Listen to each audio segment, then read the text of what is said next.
अंग्रेजों के जमाने में ये सेठ अरबपति बैंकर था। यही नहीं, इस सेठ के लिए एक कहावत मशहूर थी कि अगर सेठ के पास जितना सोना चांदी है उसकी दीवारें खड़ी कर दे तो ये दीवारें गंगा जी का पानी भी रोक सकती है। यही नहीं, मशहूर हिस्टोरियन ताराचंद जी अपनी किताब freedom history of freedom movement में लिखते हैं कि ये सेठ उत्तर और मध्य भारत का सबसे धनी, सबसे बड़ा सेठ था। अंग्रेजों के मुताबिक इसके पास असंख्य मतलब काउंटलेस सोने, जवाहरात, हीरे, मोती थे।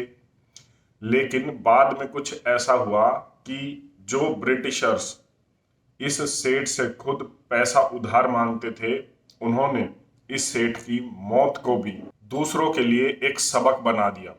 वो चाहते तो इसे उम्र कैद दे सकते थे, इसे काला पानी की जेल में भेज सकते थे, वो चाहते तो इसे सीधे फांसी पर लटका सकते थे, लेकिन नहीं।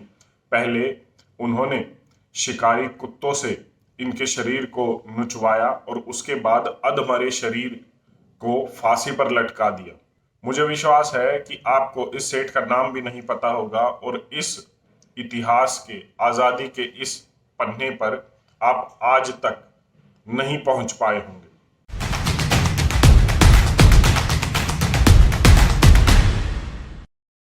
मूल परिवार राजस्थान के नागौर जिले में रहता था, लेकिन व्यापार के लिए बिहार, उसके बाद बंगाल, फिर दिल्ली आए और दिल्ली में इन्होंने वो व्यापार खड़ा कर दिया कि उस समय ये एक अरबपति बन गए, एक बैंकर बन गए।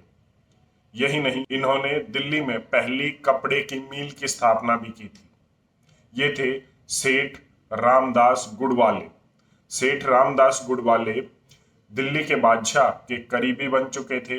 यही नहीं, वो अंग्रेजों को भी पैसे उधार देते थे। 1857 की क्रांति की शुरुआत हो चुकी थी। मेरठ, मुजफ्फरनगर, उत्तर भारत के साथ साथ धीरे धीरे पूरे भारत में ये चिंगारी अब आग बनने लगी थी और ऐसा सपना देखने लगे थे लोग कि इस बार अंग्रेज देश छोड़कर चले ही जाएंगे। लेकिन क्रांतिकारियों के सामने सबसे बड़ी दिक्कत आ रही थी पैसे की। उसके लिए सेठ रामदास गुडवाले ने अपने तिजोरियां खोल दी।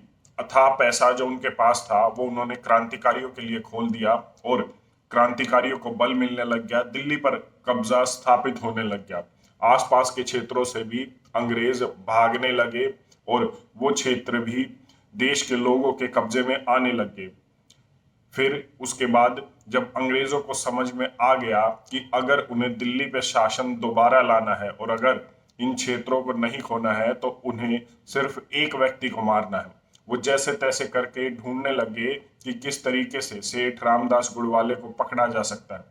सेठ रामदास गुडवाले ने 1857 की सशस्त्र क्रांति के दौरान क्रांतिकारियों की तो मदद की ही, लेकिन इसके साथ साथ उन्होंने अपनी एक गुप्तचर सेना भी खड़ी की जिसने अंग्रेजों के कई राज उन्हें आकर बताए, जिसके तहत वो नीति बनाते थे कि किस तरीके से आगे अंग्रेजों से निपटना है। यही नहीं, उन्होंने अंग्रेजों की सैनिक छावनियों में भी अपने जो सैनिक थे, भारतीय सैनिक थे, उनसे संपर्क साधा और उनसे भी जानकारी इकट्ठी करके क्रांति की मशाल को आगे लेकर गए। एक बार की बात है कि चांदनी चौक के मार्केट में और उसके आसपास के क्षेत्र में उन्होंने बढ़िया अंग्रेजी शराब की बोतलें रखवा दी सड़क पर और इस शराब में मिला दिया गया जहर। अंग्रेज सैनिक उस जहर को पीकर, उस शराब को पीकर वहीं ढेर हो गए।